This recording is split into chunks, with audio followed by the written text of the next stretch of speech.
को इंडिया में बीडीएस भी मिल गया था। हम्म। वहाँ बर्फ बहुत ज्यादा गिरती है, ये वो बहुत। का वसूल होने चाहिए, एक सिद्धांत होना चाहिए कि भाई मुझे ये नहीं करना। भैया कंट्रोवर्शियल हो सकता, और यहाँ वेज के लिए ऑप्शन तब बहुत से कम है, वेज और नहीं, वो बहुत। वेज ही हैं।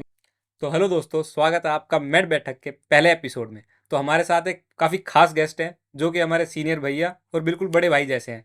तो आज हम बात करेंगे इनके 6 साल के एक्सपीरियंसेस, इनके कांड अगर करे हैं तो आपने। तो चलो भैया शुरू करते हैं। विपिन भैया इंट्रोडक्शन दो प्लीज़ अपना। नमस्कार दोस्तों, मेरा नाम विपिन मिश्रा है और मैं कजान स्टेट मेडिकल यूनिवर्सिटी का फाइनल ईयर का मेडिकल स्टूडेंट हूँ और मैं इंडिया से न्यू दिल्ली से हूँ।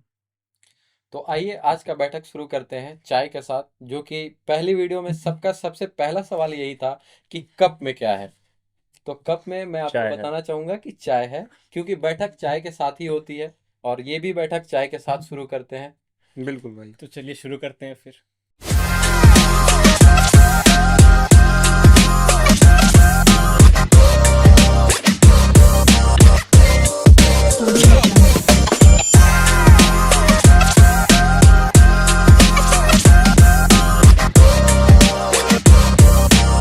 भैया आप ये बताइए, आपने रशिया ही क्यों चूज़ किया? आपके टाइम पे और भी ऑप्शंस थे, यूक्रेन, किर्गिस्तान, चाइना, मॉरिशस और भी बहुत सारे, तो आपने रशिया ही क्यों चूज़ किया? देखो, रशिया इसलिए चूज़ किया क्योंकि इंडिया के साथ रिलेशनशिप अच्छा था रशिया का। और रशिया वर्ल्ड की सुपर पावर थी उस टाइम पे, अब और अभी भी है। सेफ्टी। और सेफ्टी, और एक था कि यूक्रेन एक ऑप्शन था, तो घर वालों ने कहा जब जाना है तो सेम ही पैसे लग रहे हैं, तो एक बड़ी कंट्री में और एक बड़े मतलब सुपर पावर में कहने का मतलब ये सब बाप के पास जा सकते हो तो उसी के पास जाते हो। तो बात सही कह रहा है। तो और किर्गिस्तान कजाकिस्तान का इसलिए नहीं चूज़ किया कि इंफ्रास्ट्रक्चर इंडिया से जो, और पहली बात तो इंडिया से जो गरीब देश है वहाँ जाने का कोई फ़ायदा कोई नहीं है। फायदा नहीं। क्योंकि आपके पास मेडिकल जो, जिसके पास खाने के लिए पैसे नहीं है भाई, वो मेडिकल पे क्या खर्च करेगा। भैया लेकिन मैं ये जानना चाहूंगा ना कि आपके पेरेंट्स का क्या रिएक्शन था जैसे उस टाइम पे जो आपने बोला था। तो मेरी मम्मी कभी नहीं चाहती थी कि मैं मम्मी मेरी भी नहीं चाहती थी बिल्कुल भी। तो भाई कि कभी घर से बाहर जाऊं। पर हम्म। ये क्या था कि पापा ने कहा नहीं भाई, जब करना है तो चला जा, ठीक है। और इंडिया में उस टाइम पे नहीं होता तो आदमी बाहर ही आता है। हाँ भैया, जब मैं आपसे फर्स्ट ईयर में मिला था तो हमारी थोड़ी बहुत बात हुई, तो उस टाइम आप बताए थे कि आपको इंडिया में बीडीएस भी मिल गया था। हम्म। तो आपने वहाँ बीडीएस क्यों नहीं चूज किया कि अब्रॉड आके एमबीबीएस के लिए आप। भाई सच बताऊं, बताएं बिल्कुल। जाके आराम से एमबीबीएस कर। भैया कंट्रोवर्शियल हो सकता है बीडीएस के लिए। अब यार कंट्रोवर्शियल का क्या मैं बोलूं कि हाँ, अपनी अपनी पसंद वाली बात। एमबीबीएस वाले तो बीडीएस और बीए एएमएस बीएचएमएस को डॉक्टर ही नहीं मानते, तो सही क्या बात है बोलूं। भैया। ये भी बात है। तो इसमें क्या ही कंट्रोवर्शियल है। तो चलिए भैया अगले टॉपिक की तरफ बढ़ते हैं। मैं आपसे ये पूछना चाहूंगा कि जैसे कि भाई ने पिछली वीडियो में बताया था कि लैंग्वेज हमारे लिए बहुत बड़ा स्ट्रगल है। हम काफ़ी ज़्यादा दिक्कतें फेस करते हैं लैंग्वेज के साथ। तो क्या हम्म आपके साथ भी सेम ही डिफिकल्टी थी या कुछ अलग था? नहीं यार, स्टार्टिंग के 3-4 महीने तो बहुत दिक्कत हुई हम्म। कि लैंग्वेज का कैसा है कि यहाँ पे बिल्कुल आपको लिमिटेड लोगों के साथ बात करना था। और यूनिवर्सिटी में सिखाते हैं स्टार्टिंग में, पर ये था इतना नहीं आता था कि आप जाके बात करो। मेरी एक आदत थी कि मैं लोगों से बात बहुत करता था। हाँ। किसी के पास भी गया तो मैं उनसे हेलो हाउ आर यू ये सब रशियन में। ऐसे ही सीख जाते इसीलिए हैं। बुलाया है भैया हमने आपको अपने पॉडकास्ट पे, क्योंकि आप बातें बहुत ज़्यादा यहाँ करते हैं। तक कि हमारी रशियन टीचर भी बोलती है तुम जहाँ जाओ बात बात करो, करो, बात तो करो, तभी आएगा हाय बोलना, करो, तभी हेलो और करो, कहीं कुछ ना कहीं भी। हमने एक्सपीरियंस किया है, बोलने से थोड़ा सा वो फ्लो आता है रशियन में, कॉन्फिडेंस थोड़ा पे सा आता था कि हम कॉन्फिडेंस बोल भी पा आता रहे हैं। है। पहले पहले महीने में हमने 2-3 वर्ड्स याद रख रखे हाँ। थे, जो कि आज भी अगर हमसे कोई कुछ पूछे हमें नहीं पता हो तो हमारे मुंह से दा ही निकलता है डिफॉल्ट। खराशो बोलने ये तो निकल ये जाता तो अभी भी निकलता है मेरे मुंह हाँ से। हाँ हाँ। कभी कभी मैं कुछ नहीं समझ आ रहा है या फ्लो में किसी तेज है। ने बोल दिया तो हाँ दादा खत्म। समझ सकता है भैया, समझ सकता है। ज्यादा ही जब कॉम्प्लेक्स बोल दिया तो यानी पनी मायू। ये यानी हाँ, पनी या नहीं मायू। पनीमायो या तो फिर चलिए हाँ। काफी हो गया भैया, अगले टॉपिक पे बढ़ना पड़ेगा क्योंकि पॉडकास्ट थोड़ा छोटा रखना है हमारी ऑडियंस के लिए। हाँ, तो जैसे भैया मैं घर से आया था, या हम लोग भी जो भी जस्ट 12th करके ही आते हैं, तो हम्म। थोड़ा उस टाइम उतनी मैच्योरिटी नहीं आई होती है। घर से जैसे घर से बहुत ज़्यादा दूर, एक तो सीधे देश चेंज कर रहे हैं हम लोग, तो दूसरे कंट्री में जाना थोड़ा मुश्किल लगता है। तो उस टाइम आप इमोशनल कैसे फील कर रहे थे, क्या लगा कि घर से इतना दूर जाके कैसे सरवाइव करेंगे? और कजान में जब आप आए तो आपका पहला इंप्रेशन क्या था, कैसा लगा आपको कजान? तो जैसे कि मैं पहला एक्सपीरियंस था कि घर से दूर, तो मैं कभी घर से दूर था ही नहीं। मेरे टाइम। दोस्तों और मेरे फैमिली वालों को पता है ना। घर परिवार वालों ने कभी कोटा जाने के लिए भी नहीं अलाउ किया कि कोटा जाके पढ़ा। तो ये पहला एक्सपीरियंस था कि घर से दूर, बिल्कुल खाना खुद से बनाना, कपड़े खुद से साफ करना, इवन खुद से उठना। मैं सुबह बहुत लेट उठता था। मेरी मम्मी को तो सबसे ज़्यादा चिंता थी कि क्लास कर पाएगा या नहीं कर पाएगा। सुबह 8 बजे क्लास, हाँ वही 8 -6 डिग्रीज में। वही हाँ भैया लेकिन मैं कहना चाहूंगा, नमस्कार आंटी जी, भैया सब कुछ बहुत अच्छी तरह करते हैं, हमारे इंस्पिरेशन है, रोल मॉडल है। अरे नहीं नहीं, ऐसा नहीं है। बस उसके उस पद चिन्हों पे चलने की कोशिश कर रहे हैं। जी जी -30 में तो क्लास भैया बहुत मुश्किल था। अभी भी हमें 8 बजे क्लास जाना होता है। यहाँ तक कि मेरे घर वालों का सबसे बड़ा कंसर्न था कि ये वहाँ ठंडी, मुझे बचपन से ठंडी लगती है, तो ये वहाँ ठंडी में कैसे सरवाइव करेगा। उन्होंने देखा था कि वहाँ बर्फ बहुत ज़्यादा गिरती है, ये वो बहुत कुछ। तो उनका सबसे बड़ा टेंशन आज भी वही रहता है कि ठंडी खत्म हुई कि नहीं, कैसे हो, क्या हो। तो आपके टाइम क्या सीन था मुझे वैसा? याद है यहाँ पे हम्म मे बी सेकेंड ईयर का था क्या, -48 गया था। हम्म और उस टाइम पे मेरी एनाटॉमी की क्लास थी बताएं। और सुबह के 8 बज रहे थे। 7:35 पे मैंने बस 7:35 के आसपास हो सकता है बस पकड़े हो, समझ सकते हैं भी आपका दुख हम भी। और उस टाइम पे एक फील आता है जब आप कभी भी देखना, मैं ये बोलूँगा, जब आप मैं हमारे यहाँ क्या करते हैं मेडिकल यूनिवर्सिटी में, पहले क्लास शुरू होने से पहले आपको एप्रन पहनाते हैं, जिसको बोलते हैं वाइट कोट या डॉक्टर्स कोट। ठीक है, जिसको मतलब हम लोगों को ना पता हो तो जब वो पहनते हो आप, तो एक फील करना है कि हाँ मैं डॉक्टर बन चुका हूँ, मेरे अंदर डॉक्टर मतलब बनने वाला, हाँ मेरे पास डॉक्टर काफी बनने सारी वाला है। रिस्पॉन्सिबिलिटीज आने थोड़ा वाली सा हैं। अच्छा लगता है जब पहली बार और अप्रन जब वगैरह। वो आप पहनोगे ना, हर क्लास शुरू होने से पहले वो पहनना, और वो आपको एक अलग मोटिवेशन देगी। तो आप -48 क्या -100 में भी जाओगे क्लास। जब घर से इतना दूर आए हैं, वही एक वही मोटिव है। मैं जानना चाहूँगा आपको रशिया के एकेडमिक्स कैसे लगे। जैसे मैं भी यहाँ आने वाला था, तो उससे पहले मतलब मेरे पेरेंट्स भी वो थे कि आखिर कैसी क्वालिटी सच में इंडिया से अच्छी हम्म होगी कि नहीं, कि इसको क्लिनिकल वो प्रैक्टिस मिलेगी कि नहीं। तो आपके आपके एक्सपीरियंस में आपने कैसा लगा आपको ये 6 साल? सॉरी। देखो सबसे ज़्यादा क्या है ना, कि जो यहाँ का मेडिकल सिस्टम है वो बहुत ही अलग है इंडिया के मेडिकल सिस्टम से। और इंडिया के एजुकेशन सिस्टम से भी यहाँ का एजुकेशन सिस्टम अलग है। इंडिया में क्या होता है, हम लोग को पहले यूनिवर्सिटी में टीचर या प्रोफेसर पढ़ाएगा, और फिर उसके बाद क्लासेस होंगी, और फिर टेस्ट होगा, जो सबको पता है उस सिस्टम के बारे में। तो यहाँ पे क्या सिस्टम है, यहाँ का सिस्टम है कि आपको पहले एक टॉपिक दे दिया जाएगा क्लास शुरू होने से पहले। टीचर एक क्लास पहले बता देता है टॉपिक। और वो टॉपिक आपको प्रॉपर A to Z आपको पढ़ के आना है, और उस टॉपिक के बेस पे क्लास में डिस्कशन होता है। होता है। वो तो सीधा ग्रेडिंग आपसे सिस्टम और बता वो सीधा दीजिए। आपसे सवाल पूछते हैं, आपको आंसर देना होता हाँ ये तो। और ग्रेडिंग सिस्टम होती है यहाँ पे 5 4 3, मतलब 5 मतलब बहुत अच्छा, है। एक्सीलेंट, 4 मतलब गुड, और 3 मतलब सेटिस्फैक्ट्री। सेटिस्फैक्ट्री। हाँ वो तो। तो उसके बेस पे आपको सारा सिस्टम होता है, और उसके बेस पे डिस्कशन होता है। तो आप टॉपिक पढ़ के आओ, आप डिस्कस करो, डाउट पूछो, डाउट पूछने के लिए टीचर हर समय रेडी रहता है। हाँ हाँ बिल्कुल। और आप कोई भी सिली से सिली डाउट पूछो। मैं तो कहूँगा हर बच्चे को कि आप जब आ रहे हो, शर्माओ मत भाई। सीधा मेरे पापा ने एक चीज़ बोला था, जिसने की शर्म उसके फूटे कर्म। बिल्कुल क्या बात है। तो सीधी सी बात है, शर्माओ और माओ मत, आओ पढ़ाई करो, और सिर्फ पढ़ाई पे ध्यान दो। तो भैया मैं ये पूछना चाहूंगा ना कि क्लिनिकल रोटेशंस का क्या सीन है, साइकिल्स वगैरह हाँ का है, हम भैया बहुत ये बहुत सुनने को मिलता है, सीनियर्स साइकिल, बोलते हैं हमारी साइकिल चल रही है, साइकिल चल रही है। तो साइकिल कौन सी चल रही ये है? हाँ ये क्या है भैया? भाई यहाँ A1 और हरकुलिस की तो साइकिल चलती है ठीक है।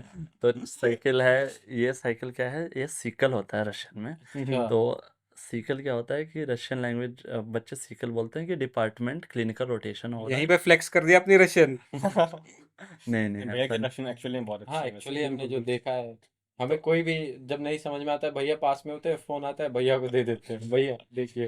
तो जैसे सीकल है, तो डिपार्टमेंट अलग अलग डिपार्टमेंट में हमारे क्लासेस होते हैं। तो अलग अलग डिपार्टमेंट को 15 15 दिन का डिपार्टमेंट होता है। ये क्लासेस शुरू होती है 4th 5th 6th ईयर में, क्योंकि 4th 5th 6th ईयर में हमारी सारी क्लासेस हॉस्पिटल। हॉस्पिटल में हाँ होती हाँ है। और फर्स्ट 2nd 3rd ईयर में कुछ क्लासेस यूनिवर्सिटी में होती है, कुछ हॉस्पिटल में होता है। तो बिल्कुल। वैसा और डिफरेंस है। भैया जैसे मैं जब से आपसे मिला हूँ, हम लोग मिले हैं, तब से आप वेज हैं। और यहाँ वेज के लिए ऑप्शन तब बहुत से कम है वेज और नहीं है, वो बहुत वेज ही हैं। मतलब तब से मैं जानता हूँ हाँ कि वेज हैं भैया को देखा हूँ, नहीं तो लोग तो 2 महीने में बदल जा रहे हैं हाँ यहाँ। मेरे फर्स्ट ईयर में कितने दोस्त आए मेरे साथ आए हैं कि शुरू में तो वो वेज थे, लेकिन यहाँ सच में मुश्किल है वेज वालों के लिए, तो उन्होंने चेंज कर लिया खुद को। लेकिन आपको मैं शुरू से देख रहा हूँ और पहले से तो आप थे ही, तो आपने कैसे मैनेज किया ये सब चीज़ों को कि कैसे आप वेजिटेरियन अभी तक रहे हैं, खुद को रखा है ऐसे? यार कुछ भी चीज़ हो ना, वो इतनी मुश्किल नहीं है। पहली बात तो बस आपके एक वसूल होने चाहिए, एक सिद्धांत होना चाहिए कि भाई मुझे ये नहीं करना। तो मेरा एक था कि मैं स्मोकिंग, अल्कोहल और नॉन वेज नहीं छूना, तो ये सब फॉलो हो रहा है। हम्म। आखिर देखा जाए तो अवेलेबिलिटी तो सबकी है, बस मतलब एक्सपेंस ज़्यादा है। मिलता सब कुछ है बट महंगा है। और ये होता है ना कि यार कि जैसे कि आपने शुरू से कुछ चीज़ खाया नहीं, तो खाया नहीं, आप हाँ हाँ ट्राई बहुत। करना भी लगता है यार क्यों ही ट्राई करो। मुझे बहुत लोग याद है कि भाई तू नॉन वेज खा, मैं पूरे साल तुझे पे करूँगा, ठीक है। ये तो करूँगा मैंने हाँ। कहा नहीं भाई, म- मेरे पापा इतने पैसे हैं, मतलब इतने भी भेज नहीं रहे है। हैं वो हम। हाँ है कि मैं खा लूँगा, हाँ, वेज खा कि लूँगा। इतना है कि हाँ मैं अफोर्ड कर सकता हूँ और मैं आराम से खुशहाल जीवन जी सकता हूँ वेज तो के साथ। चलिए भैया ये हंसी मजाक बंद करके थोड़ा सा सीरियस होते हैं। तो आपकी जैसे ही एमबीएस खत्म होने वाली है, तो आपके फ्यूचर प्लान्स का क्या है कि आप इंडिया में ही परस्यू करना चाहोगे या किसी और कंट्री के लिए भी आपने देख रखा है? बताइए कुछ अपने में। यार मेरा अभी तो करंटली प्लान है इंडिया में ही, क्योंकि इंडिया में जब आप इतने साल फॉरेन में रह लो ना, रह लो तो तो घर मन जाने नहीं का ही करता मन है। घर करता जाने का अलग ही मन करता है। और घर में अलग ही आपका माहौल है कि फैमिली है, फ्रेंड्स हैं, स्कूल फ्रेंड्स हैं, बिल्कुल। इवन एक समाज क्रिएट है। तो वो है। सब है कि आदमी को लगता है कि इंडिया ही सबसे अच्छा है, क्योंकि यहाँ पे आप फॉरेन में रहोगे कितने साल, कभी छह ना साल कभी घर तो हो जाना ही, जाएंगे। गए 6 साल आपको। में तो आदमी बोर हो जाता है और भैया। बोर हो जाता है, लोनलीनेस आ जाती है, बहुत सारा होम डिफिकल्ट, सिक। हाँ होम सिकनेस हो जाती है, बहुत सारी चीज़ें धीरे धीरे डिफ़िकल्टीज आती रहती हैं लाइफ में। तो इसलिए दूसरे देश का रूल रेगुलेशन अलग है। तो एज ए स्टूडेंट उसके बाद इंडिया तो बेस्ट है।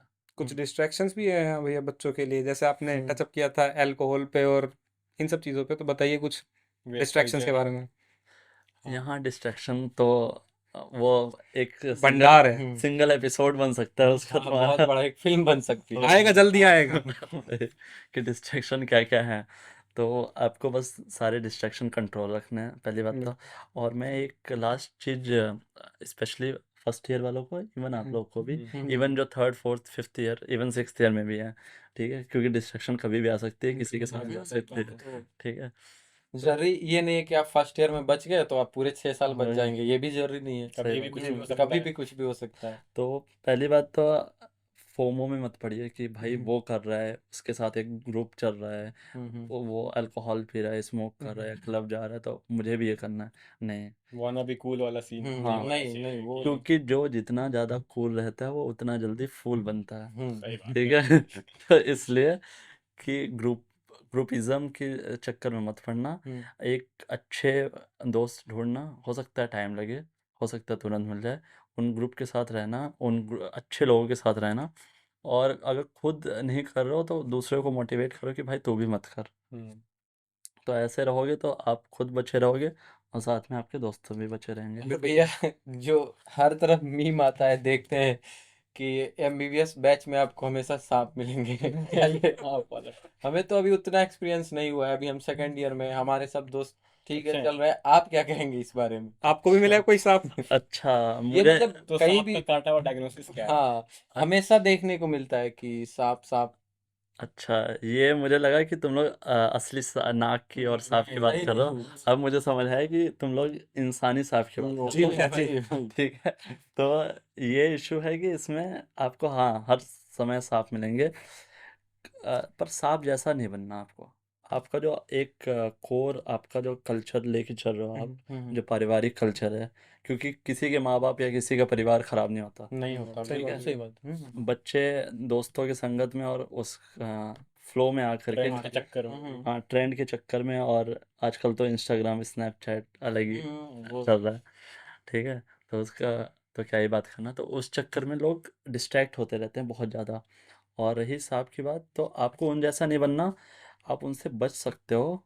एक दो बार हो सकता है आपको सांप काट भी ले, ठीक है, हाँ वैसे वो तो तो इसलिए उनसे बचने का एक ही है, एक बार गलती कर लो उसके बाद दूसरी बार नहीं करना, उनसे मौका अपनी नहीं गलतियों देना। से हाँ सीखना उन्हीं है। गलतियों से सीखना है, क्योंकि आपको फाइनेंशियली लोग हर्ट कर सकते हाँ। हैं, इमोशनली और फिजिकली, तीनों चीज़ हो सकता है, बिल्कुल भैया। और मेंटली अलग। तो मेंटली भैया मैं तो चाहता हूँ इस एपिसोड को अब खत्म करते हैं, क्योंकि काफी ज्यादा लेंथी हो नहीं, गया है। एक कुछ और मेरा रह गया तो हाँ बताइए मेरा भाई। एक और सवाल तब से आ रहा है दिमाग में कि जैसे आप सीनियर हुए, अब आप पास आउट होने वाले हैं, 2 महीने 3 महीने जो भी बचे हैं हम्म आपके, तो आप कुछ ऐसी बात बताइए हमें जो हम अभी सेकेंड ईयर में हैं, जैसे हमारे हम्म जूनियर हैं या फिर कोई आने वाला है, और आपके भी अभी आप 6th ईयर में, तो आपके ऑलमोस्ट सब लोग जूनियर ही हैं, तो कोई बिल्कुल। ऐसी बात जो सबके लाइफ में सूट करे, सूटेबल हो, कि उस चीज़ को फॉलो करना चाहिए कि पूरे 6 साल के जर्नी में, कि मतलब जो समरी में हमारे आपने बहुत कुछ सीखा होगा इस पूरे हम्म। एक्सपीरियंस में, तो कुछ आप कहना चाहें।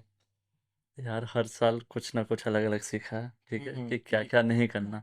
ठीक है, करना तो स्टार्टिंग से था कि पढ़ाई करनी है, बिल्कुल तो क्लियर मैं मोटिव है, वो तो क्लियर पढ़ाई मोटिव करनी है। Only studies. ठीक है, तो स्टार्टिंग में मैं यही कहूँगा कि हाँ, तुम्हारा मेन फोकस जो है वो तुम्हारी पढ़ाई होनी चाहिए। बिल्कुल यहाँ पे तुम क्यों आए हो, सिर्फ पढ़ाई करने। हाँ। तुम क्यों आए हो, सिर्फ डॉक्टर बनने। और तुम क्यों आए हो, एक अच्छा इंसान बनने। बिल्कुल भैया। ठीक है, और ये तुम अपना मोटिव जो है वो कभी मत भूलना प्लीज़। मैं आप लोग को भी बोल रहा हूँ, हम्म। और जितने जूनियर्स सुन रहे हैं, उन सबको बोल। तो भैया, आज की बैठक खत्म करने से पहले मैं आपसे एक सवाल पूछूंगा।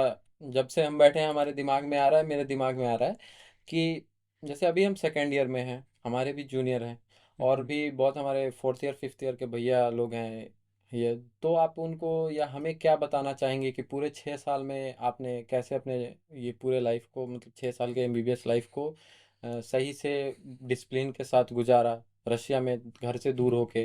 तो इस पे आप कुछ ऐसा हमें बताएं जो हमें पूरे 6 साल तक काम आए। देखो, पहले तो मैं आप सभी को एक चीज़ बताना चाह रहा हूँ कि आप जब आए हो रशिया में, एक ही हम्म। आपका मोटो है, पढ़ाई पढ़ाई। करनी है, डॉक्टर बनना है, और एक अच्छा इंसान बनना है। भैया बनना है लेकिन जी। 3 गिना दिया आपने। दो बोल के तीन गिना दिए। मतलब तीनों एक ही हाँ चीज़ से, जरूरी है, लेकिन तीनों जरूरी है, तीनों इंटरकनेक्टेड है। इंटरकनेक्टेड है और एक ही चीज़ से है। हम्म। तो पढ़ाई और सभी के लिए एक ही चीज़ बोलूँगा, एक गीता का श्लोक है, भगवत सुनाइए गीता बिल्कुल, का, बताइए। कर्मण्येवाधिकारस्ते माँ फलेषु कदाचन। तो इसका तो मतलब, पंडित जी इसका मतलब भी बता मतलब दीजिए। बता दे भैया। तो इसका मतलब यही है कि आप अपना कर्म कीजिए, अपना हम्म। डिसिप्लिन में रहिए, हम्म। और फल की चिंता मत कीजिए।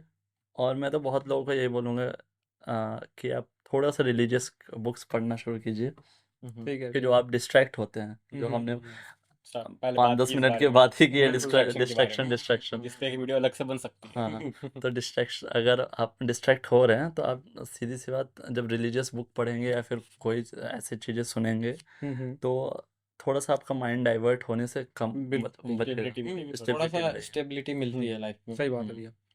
तो चलिए फिर धार्मिक बातों को एंड करते हुए पॉडकास्ट को हम खत्म करते हैं। तो मिलते हैं अगले हफ्ते नए एपिसोड के साथ और नए गेस्ट के साथ। अपनी चाय लाना ना भूलना। और थैंक जरूर दस आए। धान्य। Thank you so much. 10